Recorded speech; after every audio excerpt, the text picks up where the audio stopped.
चलिए आज हम आप लोगों को पढ़ाते हैं अक्षांश रेखा और देशांतर रेखाओं के बारे में। यहाँ से एक क्वेश्चन जो है आपके एग्जाम में वनडे एग्जाम से लेकर के सिविल सर्विस के सभी एग्जाम में एक क्वेश्चन पूछ लेते हैं।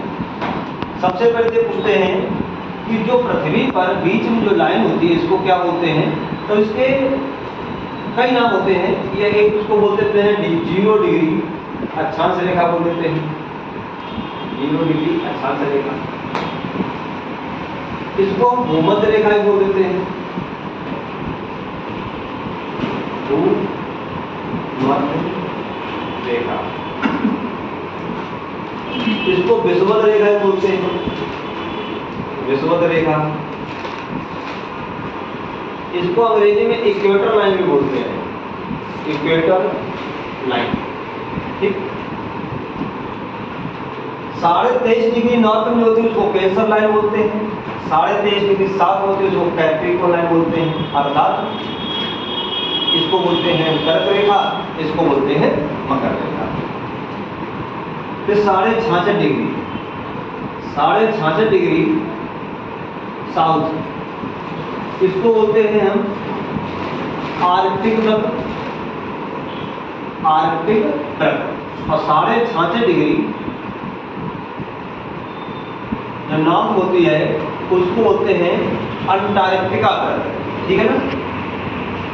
तो जो भारत का विस्तार है वो कर्क रेखा के बीच से है। कर्क रेखा के देखिएगा यहाँ से जाती है गुजरात से होते हुए और ये आपके लास्ट में मिजोरम तक जाती है।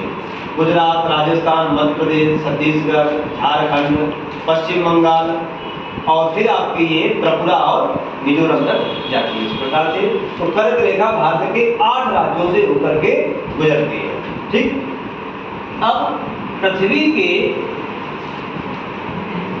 नॉर्थ में 90 है अक्षांश रेखाएं, अक्षांश रेखाएं, इनको बोलते हैं लेटीट्यूड। और 90 जो है साउथ पोल में है। तो 90 + 90 कितना हुआ 180। और एक ये बीच में होती है तो कितने हो गए 181। तो जैसे अगर आपको एग्जाम में क्वेश्चन पूछा जाए कि पृथ्वी पर कुल कितनी अक्षांश रेखाएं हैं तो 181 अक्षांश रेखाएं। फिर आपको एग्जाम में क्वेश्चन पूछ लेते हैं कि यदि ध्रुवों को बिंदु मान लिया जाए, क्योंकि देखिएगा जब हम ध्रुव की तरफ बढ़ेंगे तो लगातार पृथ्वी का आकार कम होता जा रहा है और लगातार अक्षांश रेखा घटती जा रही है, लगातार घटती जा रही है। तो जब हम ध्रुव पे पहुंचते हैं तो केवल बिंदु बचता है। तो एग्जाम में क्वेश्चन आता है कि यदि ध्रुवों को बिंदु मान लिया जाए तो कुल कितनी अक्षांश रेखाएं होती हैं। तो ये 2 माइनस कर देंगे 179। तो 2 प्रकार से क्वेश्चन आएगा कि कुल कितनी अक्षांश रेखाएं होती हैं तो 181 और ध्रुवों को अगर बिंदु मान लिया जाए तो कितनी होती है 179। ठीक है। भारत का जो विस्तार है वो 8.4 डिग्री नॉर्थ, ये आपका जो पॉइंट है कन्याकुमारी और ये आपका इंदिरा कौल है, ये आपका पश्चिम उसमें क्या नाम जम्मू कश्मीर में पड़ता है। अब तो लद्दाख क्षेत्र में आता है 37.6 डिग्री नॉर्थ। तो भारत का जो अक्षांशीय विस्तार है वो 8.4 डिग्री नॉर्थ से 37.6 डिग्री नॉर्थ पे।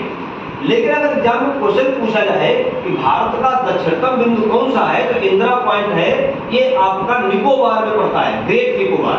अंडमान निकोबार है तो अंडमान ऊपर 10 डिग्री चैनल के और 10 डिग्री चैनल नीचे जो होता है वो आपका होता है निकोबार। तो निकोबार में एक है ग्रेट निकोबार द्वीप है, द्वीप का नाम है ग्रेट निकोबार। उसी में आपका एक पॉइंट पड़ता है जिसका नाम है इंदिरा पॉइंट, जो कितना है 6.4 डिग्री। तो अगर एग्जाम में क्वेश्चन पूछा जाए कि भारत का दक्षिणतम बिंदु कौन सा है, अगर 8.4 डिग्री और 6.4 डिग्री अगर दोनों ऑप्शन में है तो 6.4 डिग्री हम लोग करेंगे सही।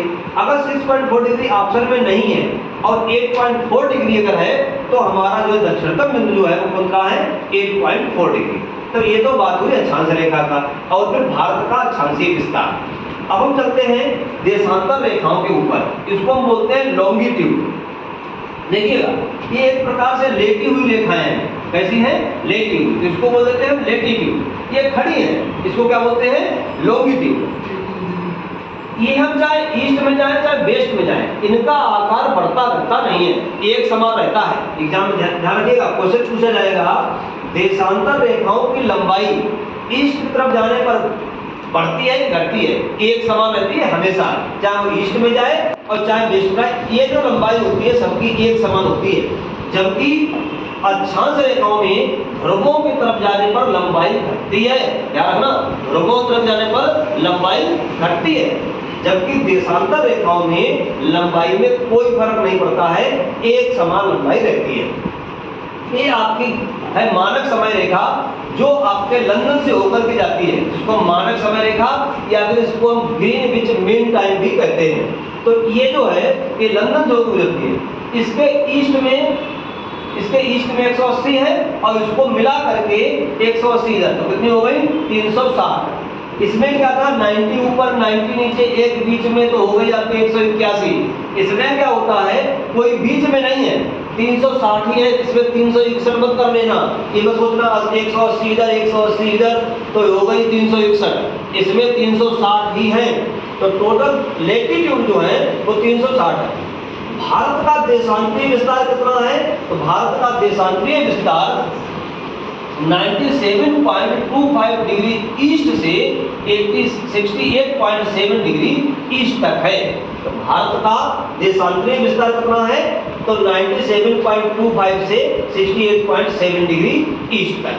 और भारत का अक्षांशीय विस्तार कितना है? तो 8.4 डिग्री से 37.6 डिग्री।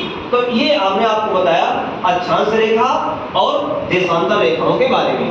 अगले वीडियो में हम आप लोगों को बताएंगे कि भारत का जो मानक समय है वो लगभग वो मानक समय रेखा से कितना आगे चलता है, तो 5.5 घंटे आगे चलता है। 5.5 घंटे क्यों आगे चलता है ये हम देखेंगे अगले वीडियो में। Okay, thank you.